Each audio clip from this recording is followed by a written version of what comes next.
¿Qué tal, Tony del futuro y seguidores? El día de hoy retomamos un episodio más en nuestra serie Crónicas de un Trader de Futuros. El episodio anterior logramos sumar un 2%. Ayer operamos al 1% de riesgo, nos llevamos un take profit de 1.3 y un stop loss un stop loss, entonces resultó el día en más 2%. Les recuerdo que es una cuenta nueva, así que comenzamos con el pie derecho totalmente, avanzando un 2%. Decidí reducir el riesgo para ir un poco más lento, pero un poco más seguro por el tema del drawdown dinámico, que no quiero que me coma y quiero pasar este challenge sí o sí. Entonces, blindándome ante las malas rachas que puedan venir en el futuro, decidí bajar el riesgo a la mitad, aunque me tome el doble de tiempo pasar el challenge. O sea que ahora estoy operando al 0.5% de riesgo, o sea, $250 por trade. Y el día de hoy no fue la excepción con el día de ayer, ya que hoy nos llevamos un take profit y un break even que también estuvo bastante cerca de darnos muchísimo profit, pero bueno, nos vamos en positivo con más 1%.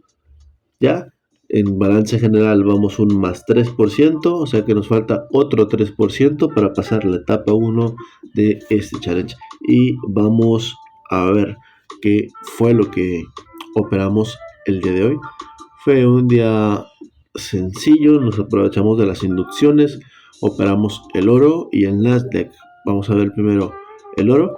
Como ya conocen, la estrategia es muy sencilla, hay que ubicar trampas, bloques de alta probabilidad, la semana monetaria objetivo, ver las confirmaciones con nuestras reglas para poderle dar seguimiento al trade, ¿no? Entonces, comenzando con las trampas del oro. Estaba muy clarito, tenemos este fractal bajista que hacía manipulación ahí atrás en la triple X y después caía. Y antes de hacer el rompimiento de la X amarilla, bueno, tenemos que ubicar un bloque o una zona interesante como el extremo. Ya venía todo mitigado. Justo allí había un vacío que no hacía inducción previa, simplemente estaba el vacío ahí, no tenía tanta liquidez previa. Arriba todo mitigado. Entonces teníamos una trampa porque no había una trampa previa, vaya. Entonces tenemos la trampa y por encima teníamos que ubicar un bloque de alta probabilidad. En este caso no había bloques de alta probabilidad, pero teníamos la inducción del high del jueves. Ahí podemos ver arriba del bloque, arriba de todo este fractal trampa, pues el extremo es la inducción de un high del día. Entonces podemos utilizar eso como un activador, como una zona de alta probabilidad. Entonces solo nos faltaba ubicar nuestro objetivo más cercano al precio dentro del realista, y después de la inducción podemos ver cómo el precio sube y nos hace un vacío de M5 con liquidez por encima, bastante cerca de bajito del high del día. Ese era nuestro objetivo número 1. Y en temporalidad de M5 la manipulación más reciente estaba allí abajo. Entonces mínimo buscábamos el 1-2 en camino hacia cualquiera de los dos take profit. En términos de confirmación, cuando el precio llegó a nuestra zona, que es la inducción, nos hizo una pequeña confirmación a través de un choch con un patrón ABC. Podemos ver aquí ABCD. La formación era buena, el origen de nuestro choch era bastante bueno porque vemos que hace el punto máximo con pico de liquidez, da un descuento, luego lo barre y después de ese barrido hace una pequeña acumulación y ahí es donde distribuye fuertemente, haciendo un vacío. Entonces la parte superior, pues la liquidez quedó eliminada. Entonces es un giro saludable, por así decirlo. Y el tercer requerimiento es que necesitamos un bloque de entrada o un Fair Value Gap justo después de la inducción de D, pero ya que D es quien falla en el precio y necesita una zona donde apoyarse. En este caso si completamos esta tercera regla porque tenemos un Fair Value Gap arriba de la liquidez D, que es donde idealmente debíamos meter nuestro trade, justo al contacto con esa zona. Terminando las confirmaciones, esta confirmación fue bastante buena, ya que nos hizo el Choch cumpliendo las tres reglas. O sea, sí tuvimos las tres reglas confirmatorias del Choch, y aparte tuvimos una versión alternativa con cambio de rango, ya que pueden observar que en A, o sea, antes de A viene impulso, retroceso, pulso, retroceso. Luego hace manipulación, que esa manipulación es A, y sube. Y después C hace cambio de rango, y se puede apreciar claramente aquí.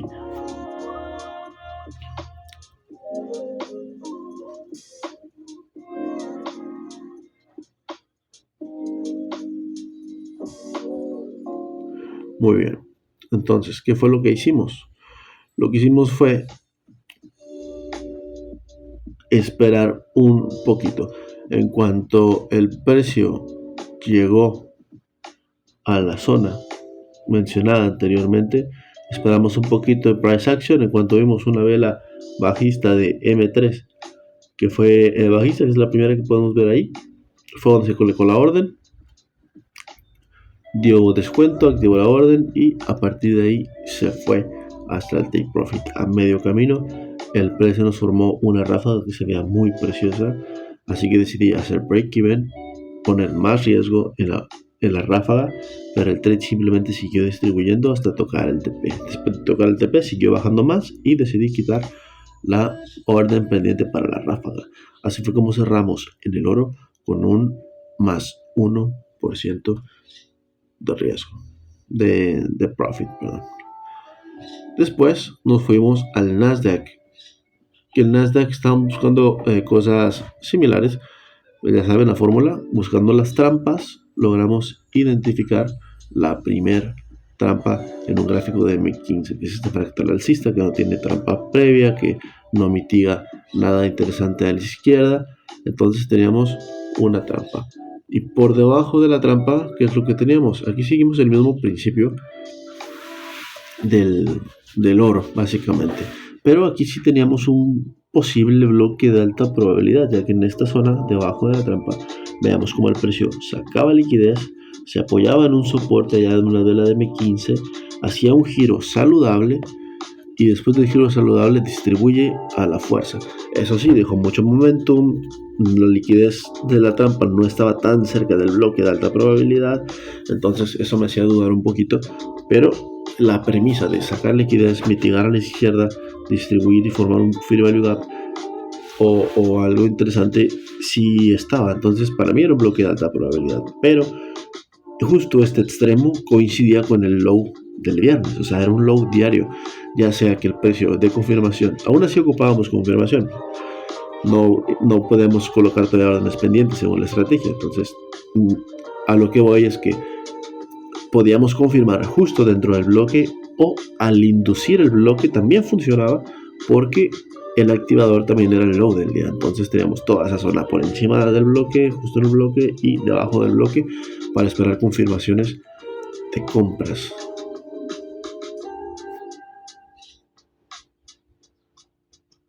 Y ya una vez teniendo en dónde queremos girar, pues comenzamos a ver hasta dónde queremos ir, y en este caso en un gráfico de M1 el primer punto manipulativo estaba acá. Entonces low del día, M1, tenemos un rango bajista que se apoya en liquidez, no tiene trampa previa, por lo tanto un Smart Money Trap era nuestra trampa, era nuestro objetivo. Entonces, ¿qué fue lo que hicimos?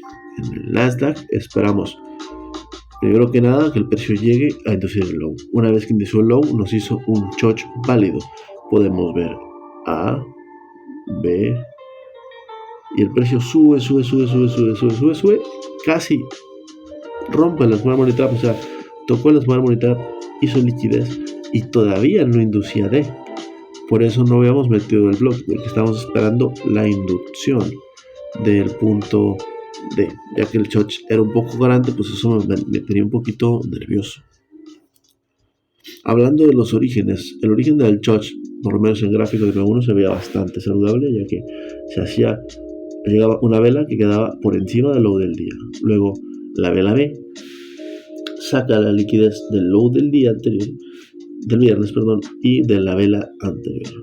Luego una vela acumulativa blanca y después, pum, una vela roja manipulativa, y a partir de ahí viene la distribución fuerte y con mucho momentum. O sea que no hay tanta liquidez en ese punto bajo. Y respecto a las zonas, al bloque o Fair Value Gap post inducción D, sí teníamos aquí bastante claro, ya que el precio, como mencionamos, llegó hasta C, hizo liquidez en la Smart Money Trap, pero todavía no barría la liquidez de D, o sea, no había inducción. Por debajo teníamos un Fair Value Gap que me pareció bastante interesante. Entonces, debido a que el choch era bastante grande, bastante distribuido, no quise meter la orden pendiente. Entonces lo que hice fue simplemente